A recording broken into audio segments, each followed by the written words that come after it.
Thank you, Jake. Time now for a look at today's top stories. A person is hospitalized this morning following an overnight crash. It happened just after midnight on East Kellogg between Hillside and Oliver. No word yet on what caused the crash. We'll follow up with WPD this morning and update you when we learn more. Man dead after a crash in southwest Kansas. It happened yesterday in Gray County, southwest of Montezuma. Troopers say Bruce Sunday pulling a farm implement with his pickup when he failed to yield at an intersection and was hit by a semi. Sunday died at a hospital. The driver of the semi taken to the hospital with serious injuries. No one else was hurt.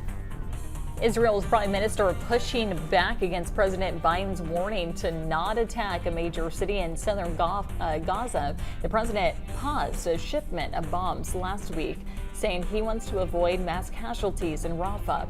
Nearly 80,000 Palestinians have fled the city since Monday as Israel launches airstrikes and ground operations aimed at fighting Hamas.